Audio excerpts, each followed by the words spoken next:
Hi guys, and welcome to Classic Rural Comedies, Facts and Trivia. Today's video is on 7 facts about the TV series The Dukes of Hazzard. We'll start with Bo Duke's real first name is quite a mouthful. Everyone knows the two main characters of Dukes of Hazzard are Bo and Luke Duke, even though those who have never seen an episode of the show would probably name both Duke boys without any trouble. If you ask even the most diehard Dukes of Hazzard fan, it's likely even they would stumble over what the Duke boys' real names are. It turns out that the boys' first names were only mentioned once in the entire series, during an episode that aired in 1979. Luke's first name is pretty easy to figure out. It's Luke. Bo's first name is more of a mouthful. It's Beauregard. No wonder they decided to go by Bo. One of the main actors lied to get a part. John Schneider, who played Bo Duke, was revealed in multiple interviews that he basically fibbed his way into the role. He said that he was only 18 at the time that he auditioned, but he lied and told the people involved in the show that he was actually 24. To further his ruse, John spoke in a fake Southern accent during his audition. He also walked in wearing a t-shirt and jeans and had a six-pack of beer in tow. But it turns out that the whole country boy persona was an act, since John was actually from New York. There were hundreds of General Lees. The Duke boys' car, General Lee, was just as popular as any of the characters on the show. In fact, more than half of the fan mail the show received was addressed to the famous orange car.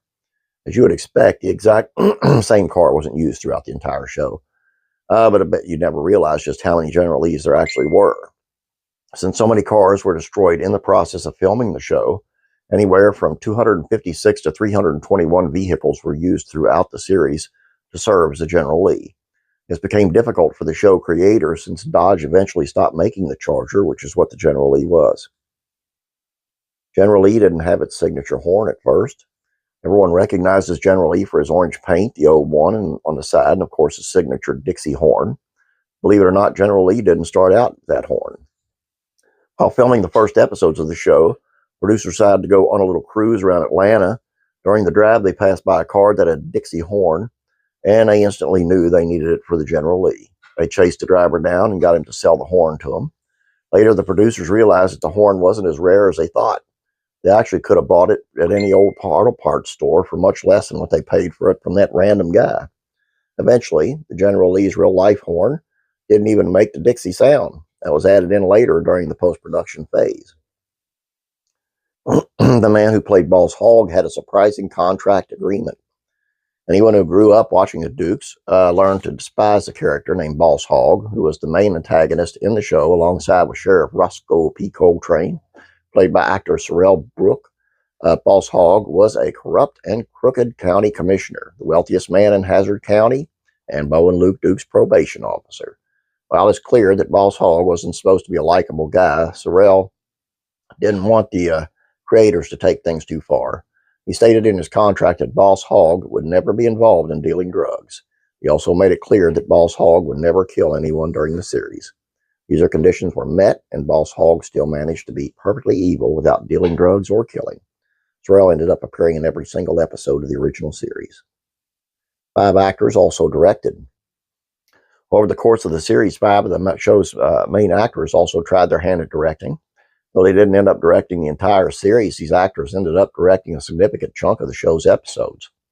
Denver Powell, who played Uncle Jesse, was the actor who directed the most, at a total of 12. Tom Walpat, who was Luke Duke, directed 5. John Schneider, Bo Duke, directed 1. Sorrell Brooke, Boss Hogg, directed 4. And his partner in crime, James Best, Sheriff Coltrane, directed 3. Daisy Duke's famous shorts were almost outlawed. There's a reason why we commonly refer to short jean shorts as Daisy Dukes. Catherine Bach, who played Daisy on the show, became an overnight sensation after viewers first saw her in her teeny tiny jean shorts on the show. But as famous as Daisy's shorts became, they almost weren't part of the show. As Catherine revealed in an interview on E's True Hollywood Story in 1996, network executive freaked out when they first saw her wearing them. They told the producers that she wasn't allowed to wear them on the show. It took some convincing, but the executives eventually agreed to let Catherine sport her short shorts. However, they said that she was only allowed to do so if she wore pantyhose as well, so nothing was accidentally shown on camera. So it turns out the pantyhose placed further emphasis on Catherine's long legs, and that's not what the executives were hoping for. And I got a little piece of another little piece of trivia. I think it's cool because it's where I live. But I cut grass for a living. That's what I do. I have a little lawn service, and I do a cemetery out around a little, very small town called Lennoxburg, Kentucky.